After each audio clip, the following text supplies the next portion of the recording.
namaskar. Gimana kabarnya kalian? Semoga kalian sehat-sehat saja di rumah ya. Nah, Miss pada kali ini akan menjelaskan materi pengolahan data. Miss akan menjabarkan beberapa poin penting dari materi tersebut. Yang pertama, dari diagram batang.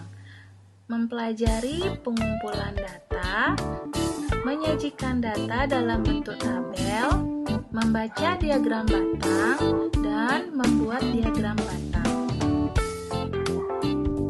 Pada bagian pengumpulan data, meliputi pengumpulan data dengan pencatatan langsung dan pengumpulan data dengan menggunakan lembar isian atau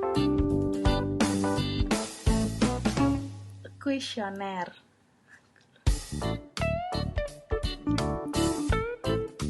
Dan pada membaca diagram batang, meliputi membaca data dan unsur-unsur diagram batang.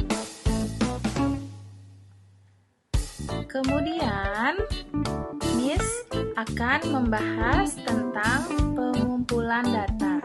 Sebelumnya, Miss akan bertanya, pernahkah anak-anak melakukan kegiatan pengumpulan data?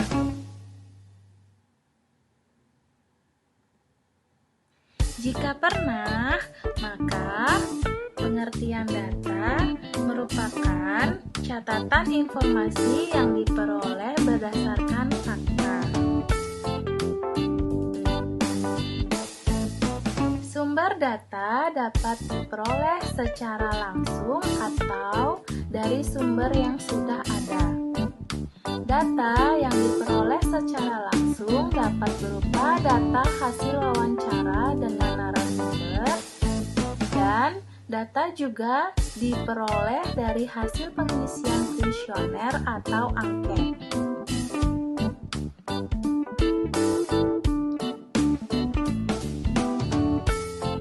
Selanjutnya, Miss akan menjelaskan materi menyajikan data dalam bentuk tabel. Data yang diperoleh melalui wawancara, pencatatan langsung, pembagian lembar isian atau kuesioner, atau sumber yang sudah ada dapat disusun dan disajikan dalam bentuk tabel atau diagram. Data yang disajikan dalam bentuk tabel atau diagram dapat mempermudah kita dalam membaca dan menafsirkan data tersebut. Nah, perhatikan contoh data nilai ulangan matematika 15 siswa sebagai berikut. Langkah-langkah menyajikan data dalam bentuk tabel. Yang pertama, hitunglah banyak setiap nilai ulangan pada data tersebut. Mulailah dari nilai ulangan yang paling kecil secara berurutan sampai yang terbesar. Jadi, nilai 6 ada 3, artinya banyak siswa yang memperoleh nilai 6 ada 3 orang.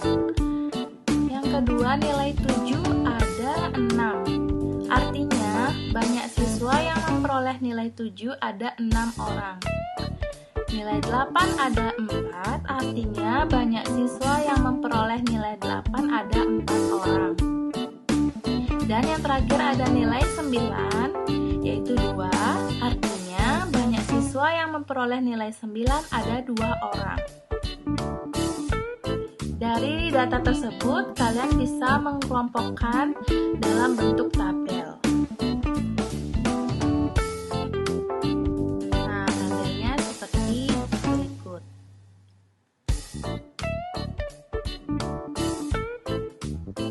Dan selanjutnya, membaca dan menafsirkan data dalam bentuk tabel.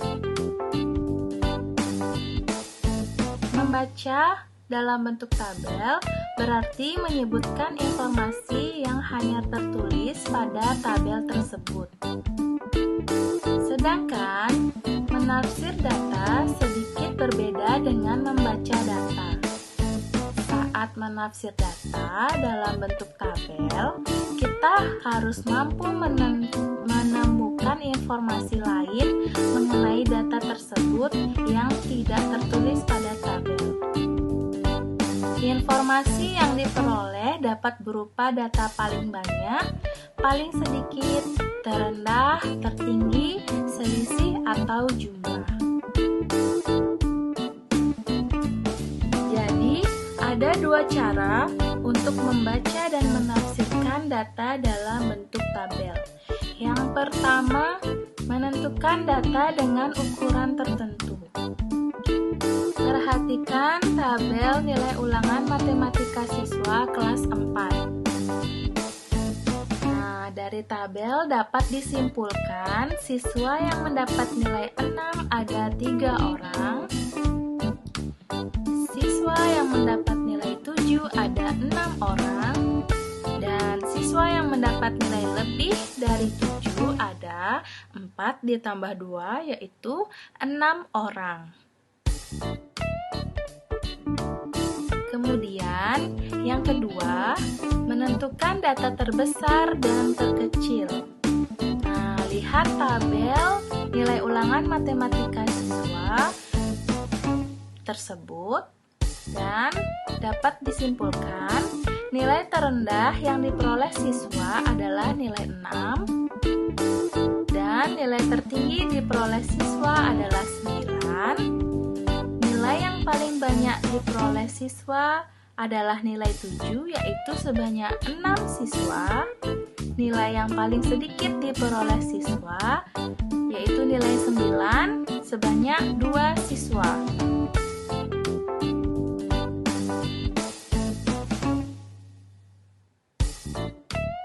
Materi terakhir.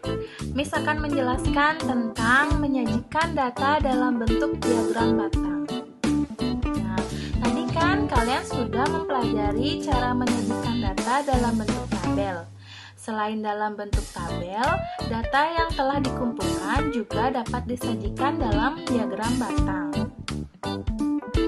Salah satu yang paling umum digunakan adalah diagram batang. Diagram batang merupakan diagram yang menyajikan data dalam bentuk batang-batang persegi atau persegi panjang dengan lebar yang sama. Diagram batang dapat dibuat secara tegak atau mendatar. Nah, perhatikan contoh tabel ikan berikut. Jenis ikan dan banyak ikan. Lele yaitu 550 ekor, mujair 450 ekor, bawal 350 ekor, gurami 400 ekor.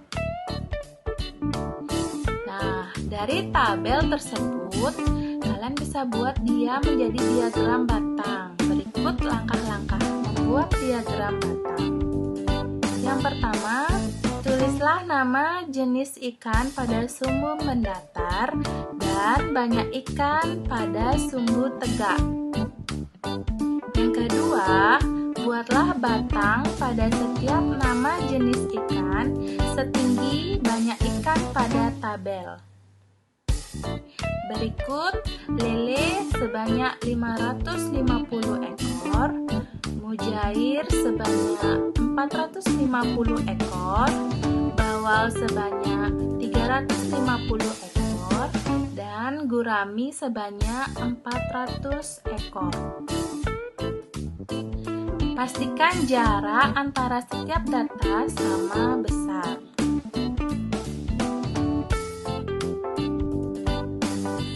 Selanjutnya, data yang diberikan tidak selalu dalam bentuk tabel, tetapi dapat juga dalam bentuk data acak. Jika data yang diberikan berupa acak, kalian harus menyusun data tersebut ke dalam bentuk tabel terlebih dahulu sebelum menyajikan ke dalam bentuk diagram batang.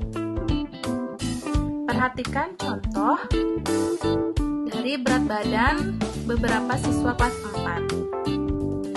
Nah, dari kalian bisa membuat menjadi tabel dan diagram batang. Yang pertama, membuat tabel. Jadi, kalian sajikan data tersebut dalam bentuk tabel seperti pada tabel tersebut. Dan setelah menjadi tabel, kalian bisa merubahnya menjadi diagram batang. Sekian materi kita hari ini. Semoga kalian mengerti dan sampai jumpa.